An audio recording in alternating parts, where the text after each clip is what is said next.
खरपुसाचे धिरडे तयार. छान खरपूस सुगंध येतोय हो. बरे आलेच मी. बरे हे एवढे धिरडे झाल्यावर ताटात ठेवा. आलेच मी.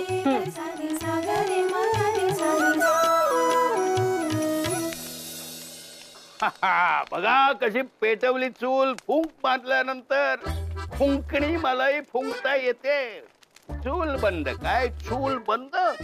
या शंकर बापू परचुऱ्यासाठी चूल बंद. अरे अरे सगळं करता येतं मला. बघा बघा खिचडी करतोय माझ्या पुरतं मला करता येतं. अरे खिचडी बघा माझ्या हातची खाऊन तुम्ही. खिचडी करतोय आता तुमचा शंकर बापू परचुऱ्यासाठी चूल बंद काय चूल बंद. मला तर बाई भारी उत्सुकताच लागलीये हे रस्सम कसं करतात याची. बरे हे बघ, पाव वाटी चण्याची डाळ घ्यायची, पाव वाटी तुरीची डाळ घ्यायची आणि पाव वाटी उडदाची डाळ घ्यायची. ही बघ. ही डाळ भिजवायची का? नाही नाही भिजवायची नाही, भाजायची. तेलावर की तुपावर? अगं नाही, कोरडीच भाजायची. हो. मग मी भाजू का? नको नको, तू करपवून ठेवशील.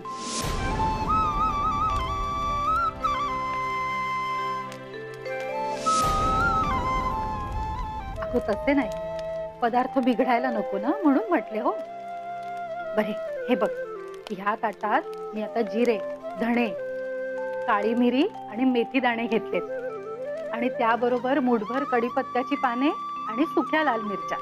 कळले? हे सारे एकत्र करायचे. पण हो, सारे वेगवेगळे भाजायचे. हो पण आपण कुठून एकत्रच करणार आहोत ना, मग भाजूयात की एकत्र? अगं तसे नसते, प्रत्येक डाळीला वेगवेगळा वेळ लागतो हो भाजायला. सगळ्या डाळी एकत्र करून भाजल्या तर काही कच्च्या राहतात तर काही करपतात, म्हणून वेगवेगळ्या भाजायच्या. आले लक्षात?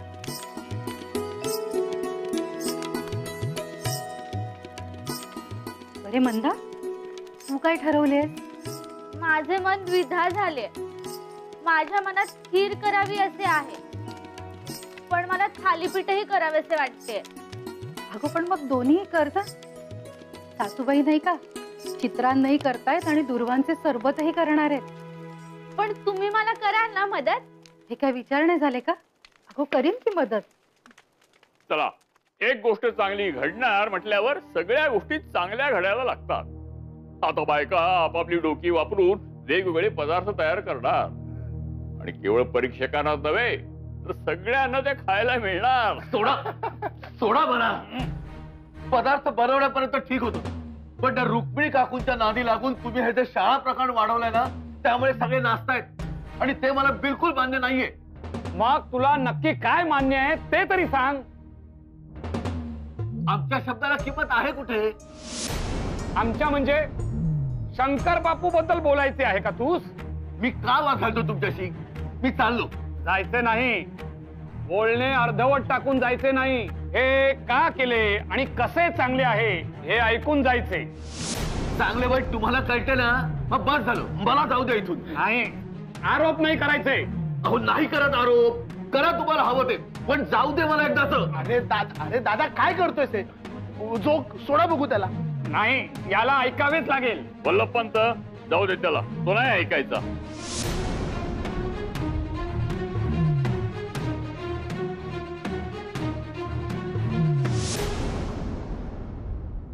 ही चणा डाळ चांगली खरपूस भाजून घ्यायची. अगदी लालसर होईपर्यंत. आला का सुहास? अनुभवाने नुसत्या वासावरून कळते हो पदार्थ आतपर्यंत शिजलाय की नाही ते. अहो पण आपण शिजवतोय कुठे डाळी? आपण तर भाजतोय ना. हो ते एक प्रकारचे शिजवण्याच असते. कळेल हो, हळूहळू सारे कळेल तुला.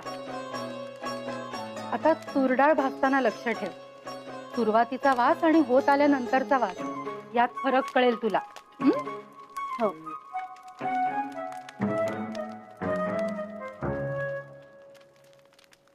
आता तूर डाळ आणि मग उडदाची डाळ. या डाळी झाल्या की उरलेले जिन्नस म्हणजे धणे, जिरे, मिरपूड हे सारे भाजून घ्यायचे खरपूस. करपू नाही द्यायचे हो बिलकुल.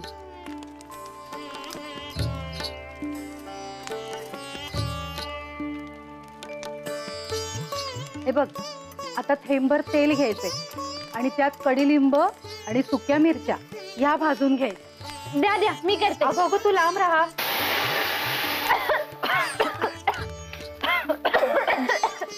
म्हटलं ना मी तुला.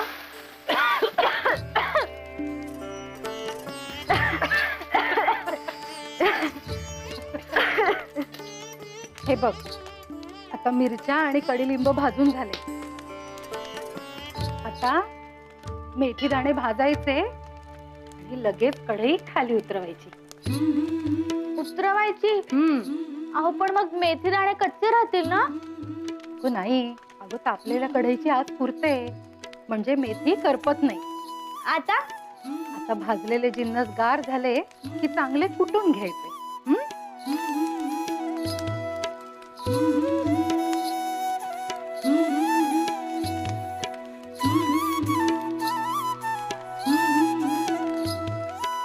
झाले का? हो हो हो झाले. अगदी बारीक कूट हो. आता हा चिंचेचा कोळ फोडणीला घालूया. नेहमीची फोडणी ना? हो नेहमीचीच फोडणी, मात्र या चिंचेच्या कोळातच गूळ विरघळवून घेतलाय.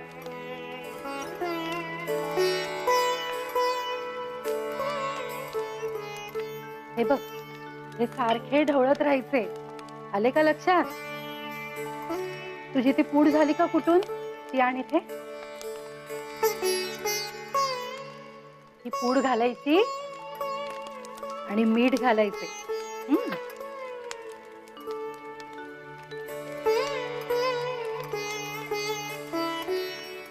हलकीशी उकळी आणायची की झाले आंबट गोड आंबट तिखट रस्सम तयार. छान उकळी आली हो, रंगही सुरेख आलाय. झाले हो तयार आंबट गोड तिखट रस्सम.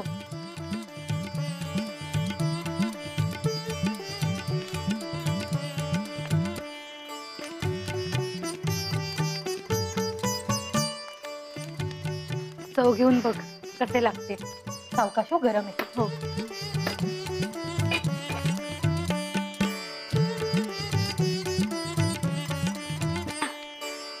एकदम छान आहे. चवच आली एकदम तोंडाला. बापू, अहो बापू, बापू. काय? अहो बापू, पाककृतीची स्पर्धा सुरू झाली. पाककृती संपली की पदार्थाचं नाव लिहिण्याची स्पर्धा सुरू होईल. आमच्याचकडे सगळा जामानिमा आहे. तुझं म्हणणे काय आहे? अहो बापू, आपण हातावर हात ठेवून गप्प बसायचं का? काहीतरी करायला हवं ना. हो काय झाले, तुम्ही गप्प का? गप्प म्हणजे काय? आता पोपटासारखा बोलतोयस? आधीच भक्कमपणे माझ्या बाजूला उभा राहिला असतास तर ही वेळ आलीच नसती. हो पण एक शब्द बोलू नकोस. तू टप्पी आहेस तू नारायणा. मी त्या नतद्रष्ट रुक्मिणीला गाडायला निघालो होतो तेव्हा तू आडवा आलास. हो पण बापू, मध्ये तुझी विहीण असेल पण सगळ्या अनर्थाचे मूळ तीच आहे. स्वतःला फार शहाणी समजते. मोठी आली गावाचा उद्धार करायला. अरे कलंक आहे, कलंक या परचुरे घराण्याला. अवदसा आहे ती धर्म बुडवायला निघाली आहे. तिला जिवंत ठेवणं म्हणजे पाप आहे, पाप. मागेच वाईट टाकले होते मी तिला नर्मदा प्रकरणात. आमच्या नारायणामुळे परत घरात घेतली आणि तेच चुकले रे माझे. हो पण बापू, अरे काय बापू बापू करतोयस? आता ते मोकाटच सुटले आहे. त्याचीच भीती होती मला. विधवाबाईने गप्प घरात बसावे पण नाही. पुण्याहून ज्ञान घेऊन आले आणि आता वाटते गावभर. नुसता भ्रष्टाचार माजवून ठेवलाय. या पापाला सजा एकच, मृत्यूदंड. सगळी व्यवस्था केली होती या पवित्र कार्याची, पण कुणी म्हणता कुणी माझ्या पाठीशी उभं राहिलं नाही. तिला वाचवले आणि आता तर काय मखरातच बसवले. बापू पण पुन्हा बापू. अरे आतापर्यंत कुणा बाईची हिंमत नव्हती माझ्या समोर उभं राहायची, पण त्या दिवशी माझ्या तोंडावरून देवळात शिरल्या सगळ्या जणी. तिथेच आग लावणार होतो.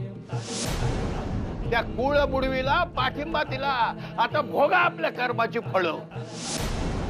वास कसला येतोय करपट करपट. सुगंध म्हण सुगंध. अरे खिचडी करायला ठेवली आहे. कोणी? कोणी म्हणजे या शंकर बापू परचुऱ्याने. समजतोस कोण तुम्हाला? सगळ्यांना पुरून उरणार आहे मी. चल आज चल. काय गो म्हणते तू काय करणार आहे? खीर आणि थालीपीठ. मी काय म्हणते, मला एखादी वेगळी अशी खीर सांगा ना कशी करायची ते. मग तू नारळाची पौष्टिक खीर करशील? ती कशी करतात? सांगते. तुझा नवरा लहान होता ना तेव्हा त्याला भयंकर आवडायची हो ही खीर. अगो सारखा मागे लागायचा माझ्या, नारळाची खीर हवी म्हणून. म्हणून असे गुटगुटे देत वाटतं.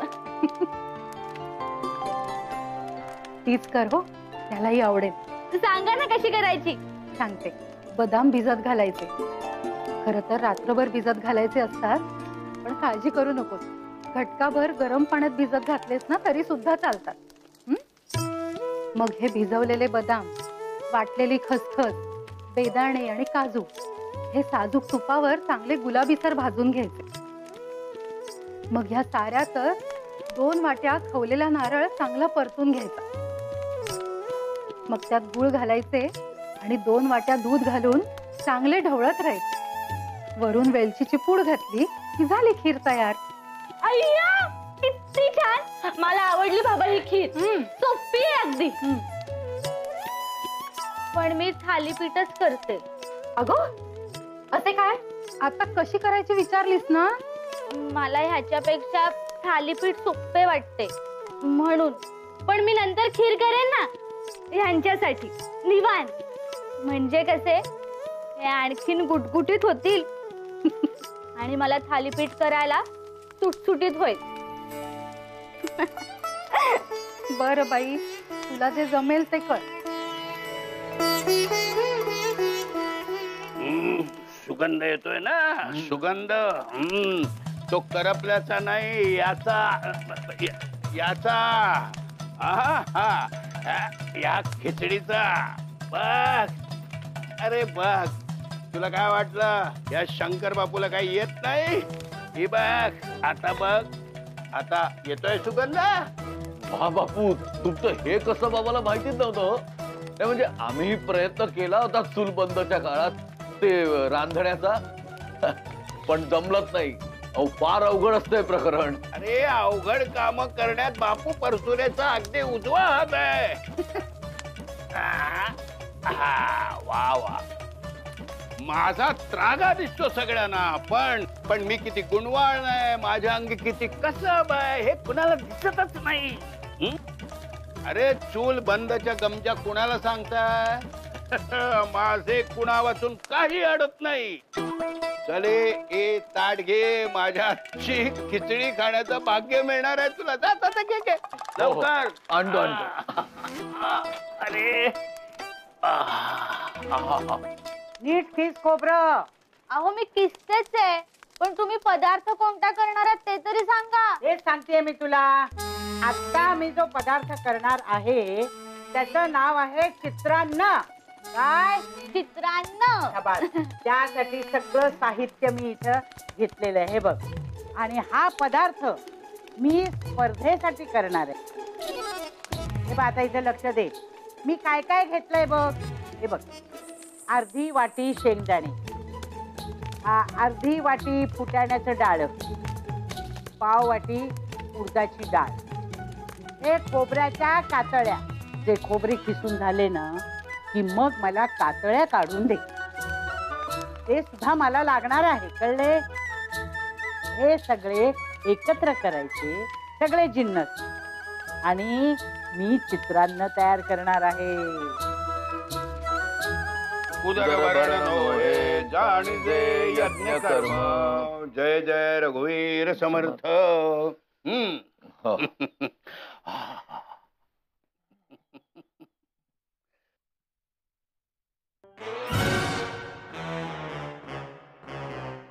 मीठ अंमळ कमी आहे का? अरे मग मीठ घे, घाल वरून, त्यात काय एवढं? तसं नाही हो बापू, मीठ जरा जास्तच झालंय असं नाही वाटत? अरे भूक एवढी लागली, कुठे मीठ मोहरी बघत बसलाय? तुला थोड्याच फार आजचे हवे आणि तसे हवे. अशी स्वादिष्ट खिचडी आयुष्यात खाल्ली नसशील. हो पण अरे मग घाल गधड्या तूप, घाल हवे तेवढे. गप गुमान खायचं असेल तर खा, नाही तर जा स्वतःच्या घरी. बापू पुरे मला. पाण्यात टाकतोय, लाज वाटते का? अरे अशी दैव दुर्लभ खिचडी पुरे म्हणतोय. काय मुकाडे?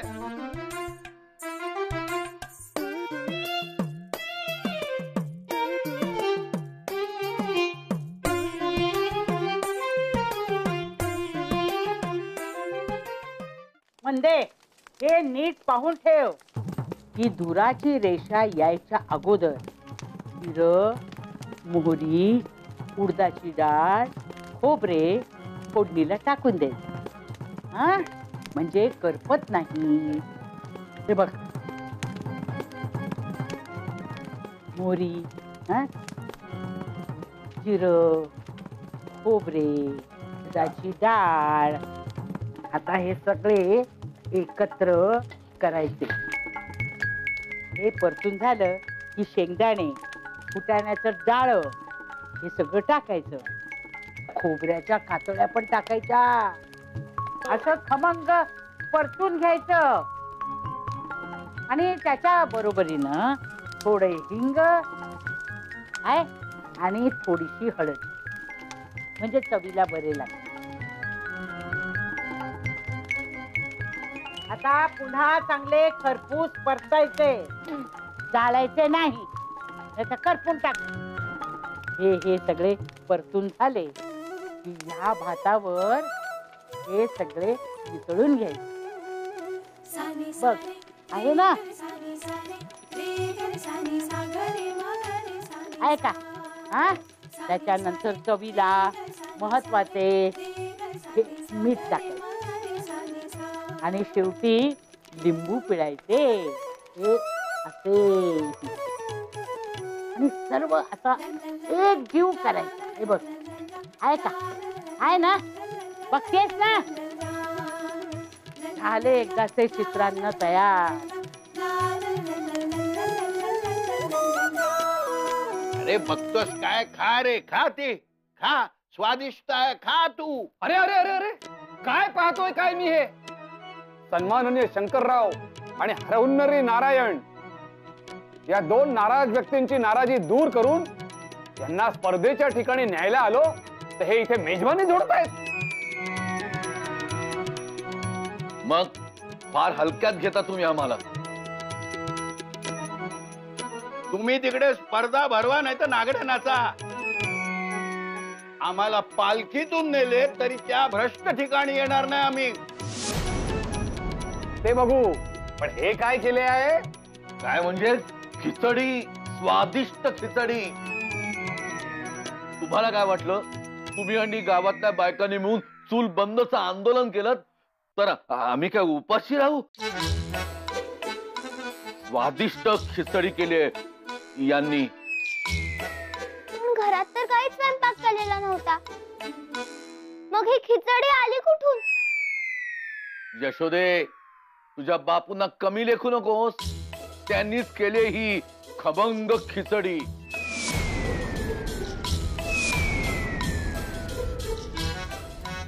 बघ बघ, खाऊन बघ, पारणं फिटेल तुझ्या जिभेचे.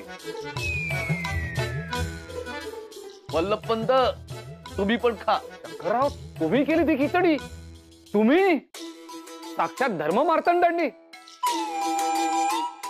विश्वासच बसत नाहीये माझा. वाटले काय तुम्हाला मी म्हणजे कोण आहे? या तडफदार आणि तेजस्वी पुरुषाची कदर नाही तुम्हाला. पाहू पाहू पाहू दे तरी कशी झाली खिचडी. मी या जोगाला माझी खिचडी देणार नाही. फार वाईट वागला तर तुम्ही माझ्याशी. रुक्मिणीला बळ देऊन मला मात्र दोरीचे वळ दिलेत. माझी खिचडी खाण्याची पात्रता नाही तुमची. असे कसे? स्वतःला थोर पुरुष म्हणवता ना, मग मला प्रसाद नको.